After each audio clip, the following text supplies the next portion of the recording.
Yeah, thank you and good morning. Now, you might wonder why Metro should come to a conference where you talk about innovation, where you talk about things ahead and the future of doing business, while some of the image you might have might not necessarily link that to a company like Metro. A company that has a long history. We are 50 years plus, actually 51 years old now, and a company that does a quite broad diversity of different businesses. But may I ask, who of you actually has a Metro card and is a Metro customer? So that's a few. Could be much more, I hope, at the end of this presentation someday. But the business we used to do was very much linked to something which was transaction. And for that reason, the image some of you might have with us when you look at Metro might be this. We are, in a certain way, an historic event. And to some degree, people a few years ago would say, well, you're about to be part of history books, like this one example I have here on the chart. Now, the company itself is comparable to a T-Rex, very sizable. We have 60 billion turnover. We are present in various countries. We have more than 200,000 people working for us, and we generate roughly 1.5 billion of EBIT on an annual basis. So the company is sizable and relevant. Now, if you look into the history of Metro, what has made Metro so big? It is linked to various elements that made retail big in various countries, in various markets, in various industries. And it starts with purchasing. We made things accessible. So purchasing volume, purchasing competence was one of the most relevant success factors. Secondly, of course, advertising, make yourself visible, reach out to customers, scale and look for synergies, and make sure that you are as efficient as you can be, standardize, optimize, and then internationalize. And that's what the company has done very, very well. So I wouldn't be here if my predecessors wouldn't have done such a great job in making this company what it is today. However, and you've seen that chart before, probably in university or in a classroom or wherever, every business has a cycle. And the cycle starts with the idea, and a good idea creates value. You start to scale it, you start to mature, you start to expand, as we did. We started in Germany. First store was successful. We did much more stores in Germany. We went abroad. We went into various countries. We ended up being that international. But with confidence, sometimes you generate pride. And sometimes pride isn't that good, especially then when it turns to a bit of arrogance, because once it turns into arrogance, it turns into ignorance. And that's the point in time when you see things coming down. In our case, there was like somewhere between 7 to 10 years ago where we saw like-for-likes declining. Some of our metrics not working necessarily well anymore. A balance sheet which was severely over-levered. So when I took over the business 4 years ago as a CEO, we were mounting 7 billion more debt on rating relevant debt than we do today. And actually, we were exposed to various quarters of like-for-like sales decline. And that might have to do with what you see here. There might be a trick how you do a business for a while, but actually, it doesn't work anymore. And why doesn't it work anymore? Why is it that some of the things that were useful in the past cannot work anymore? Well, I don't want to go through this chart with you, because you have heard that many, many times before. But the awareness of the customer of what's going on, the knowledge she or he has about the product, about the service delivery, about the format, about the friendliness and the curation we offer is mounting. It's not yet 100%, but it's mounting every day. From 2010 to today, the number of customers who basically inform themselves and actually don't only get product information, but they are asking other customers about what they think about the product is massive. So in a certain way, who knows who that is? By the way, who's that? Iron Man. So why do I pick Iron Man here? Because in a certain way, you can say the customer of today is the superhero. He knows, she knows almost everything in the minute of time when they make their choice. And that means that we have a reverted situation in regard of who controls the interaction. That was massively different 10 years ago and much more different 20 years ago. today we just need to acknowledge there is no escape. You just need to face the fact that the customer will always be much better informed than ever before.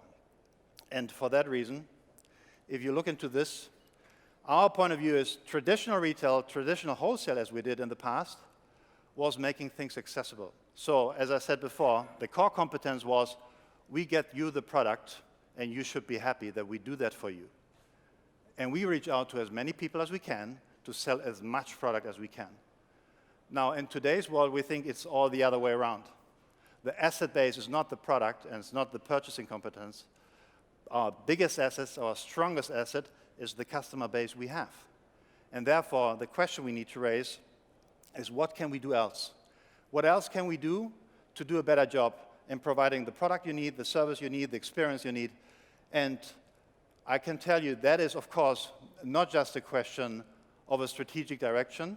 It is a question of changing the complete culture of a company that was used to be professionalized and standardized and internationalized, and now all of a sudden we say, well, we're turning 180 degrees and we are asking into the market, what can we do? And for Metro Cash and Carry, which is like 50% of our company, that's the B2B part, our wholesale unit, we had a very intensive discussion 4 years ago. Actually, what is our goal? What is Metro Macro generating as value? And I can tell you, in the initial conversations I had with leaders in my company, when I asked, what are we here for? One of the answers I got was EBIT. I said, well, that's not wrong. We are a public listed company. We need to generate EBIT, of course. But what else? Yeah, we need to pay a dividend. Yeah, absolutely, we need to pay a dividend because we are a public listed company and we have shareholders we want to make happy. But what else? It was difficult for us to come back to the point to say, well, the most important thing, of course, is we continue to generate value for the audiences we are serving, especially on the B2B side. And that turned into a discussion which, at the very end, led to something which is reflected here. Those are our customers. We have a very large penetration into food service, into the hospitality sector, so restaurants, hotels, catering companies, and small traders. And if you really ask the question, what are we there for? Well, then I can say the goal we have is to make them more successful, which is, of course, linked to product, which is, of course, linked to sales channel, which is, of course, linked to format. But it's much more than executing a job on a day-to-day basis. It is much more driven by a purpose. So that in 2013, we redefined the purpose of this whole entity and just defining what we want to be. And it's reflected in this chart here. We want to be champion for independent business. And being a champion for independent business means that we are not just trying to squeeze out cost. We are not trying to turn revenues up by the old mechanics, but we're trying to do something which centers everything we do around the customer. And you might have seen that in the way we're communicating to the market, the campaigns we're doing. Meanwhile, turned also into new messaging, which is linked to you and Metro, or vous et Metro, or whatever language we have utilized for that, to signal into the market that you come first, and our purpose to exist is to help you to improve your business. And you being a small or medium-sized entrepreneur in the hospitality sector, as a trader, or a small company operator, might it be an IT company or an advisory company. How do we do that? Well, we do that much less centralized and much more decentralized, because value creation in that business is 100% local. Value creation in Italy is completely different than in Spain. It's completely different than in Germany. It's completely different than in Russia. And that means that we need to find the right interpretation. And as a consequence out of that, we put much more emphasis on adopting and on adapting the model to the markets we're serving. The other one is, it's people business. So our value creation is 100% people. We don't have factories. We don't have a software formula. We don't run a chemical plant. Our business is people, people, people. So that, in other words, this you and Metro is also the message to the inside. And we spend a lot of energy to activate the people we have in the company, and we keep on measuring that by various means, including a yearly review on employee engagement. Now we've been doing this now for 3 years. We've seen 9 consecutive quarters of like-for-like growth, and we see the company being healthy again. We reduced net debt by 7 billion. Company is strong on the balance sheet, and the commercial formula is starting to work again. So that's great. So the question we raised, what's next? What else? And that's the part that is relevant for this conference, because we checked as well how much of a digital change is happening in the industries we're serving. Well, the answer is, in the hospitality sector, is almost nil. If you look into the penetration of our customers in regard of digital tools, it is very, very, very small. And that starts with online table reservation to processing in the store, stock management, and whatever you can think of. So that we started to wonder, is it because there are no good solutions, or why is it? Well, the answer is, first of all, there are many good ideas, and some of them are most likely here in this room. But the way to reach out into the market is something that is missing. So we ended up in asking this question to ourselves: how can we play a role in this part of the transformation of an industry which today is to 99% analog? And we ended up in starting a cooperation with Techstars, a company from Boulder, Colorado, that has been engaging into this since 2006, a company that helps businesses to become more professional, more precise, and afterwards scale. So we started the program announcing that in April, especially for the hospitality sector, and we invited people and said, you have a great idea for a chef, for a restaurant owner, or a cafe owner? Well, submit your idea. Because if that idea is great, what we are willing to bring to the table is our asset base. Our asset base being the customer database we have and the strong sales force we have to reach out to customers to introduce them to new things. So in other words, this accelerator is nothing else than the logical next step in the strategic transformation of Metro. We started, as I said, announcing that in April. The corporation is together with Techstars and RGA, and we expected we will get some applications, honestly. But Techstars told us, well, you know, Metro is not that well known in that scene. You might get a few, maybe 50, maybe 60. We ended up getting 550 applications from all over the world, even countries where we are not running our business, where there's no Metro, there's no macro. And that put us in the position to select companies that will benefit from what we can bring to the table. That's, first of all, the HoReCa, the hospitality sector expertise. We know that sector fairly well. We have access to customers, more than 1.5 million customers in our database, which we can reach. We have a sales force with more than 3,000 people that is on the street every day reaching out to customers. We have access to industry partners that can help you to grow your business. And we offer this with a partnership, not just with a promise to invest money.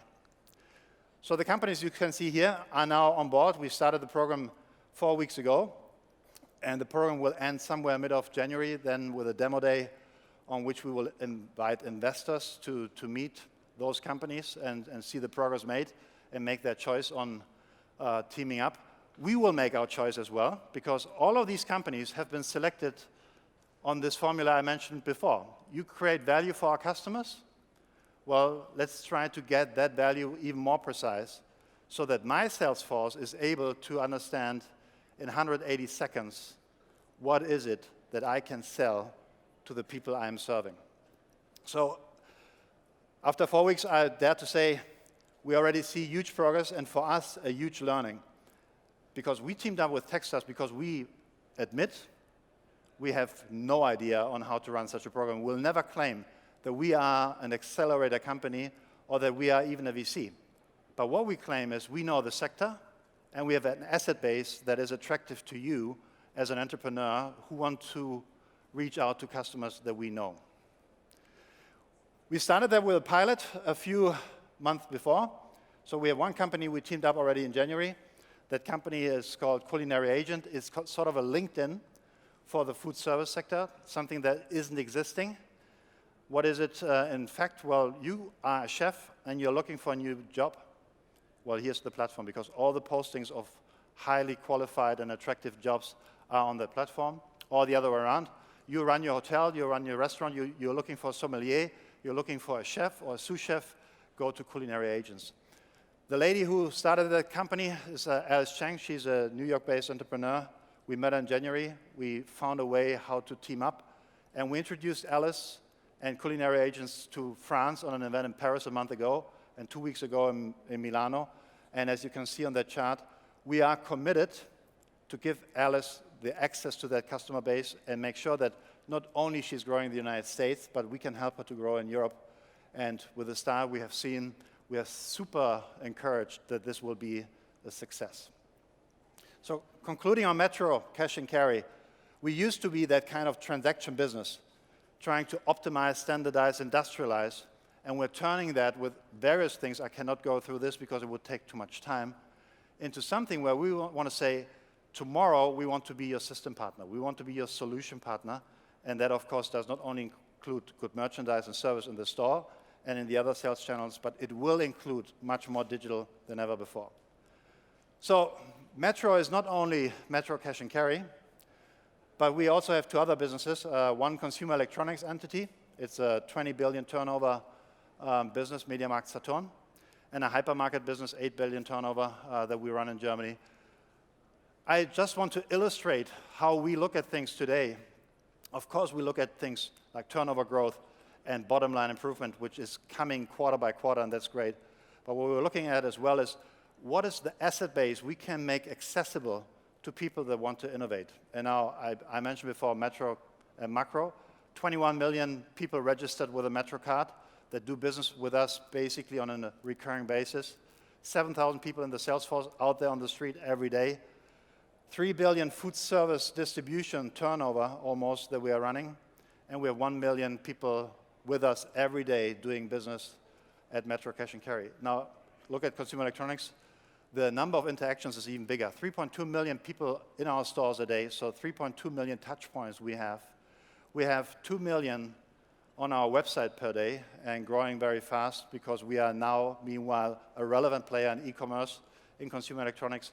And as you can see, we're one of the most active media spending companies when it comes to advertising, a platform that we can, of course, use, and we're using, because the similar thing, like the accelerator we started also in MediaMarkt Saturn, called the Space Lab, which has been run in, started in Munich, and actually Martin Wild is here as well, so a gentleman you might want to contact if you want to get into connection with MediaMarkt and Saturn.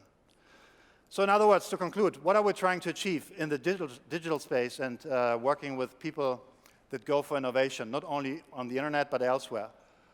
Well, we try to illustrate with this picture. We know that there are many ideas, but we also have seen many ideas failing because they did not get the reach, they did not get the customer base. In other words, there have been boats on the beach. What we want to offer for innovators is we want to offer the water to reach other places and make sure that a great idea turns into a great business plan and finally into great success to the benefit of our customers, to the benefit of the entrepreneur, and then to the benefit of Metro. Thank you very much.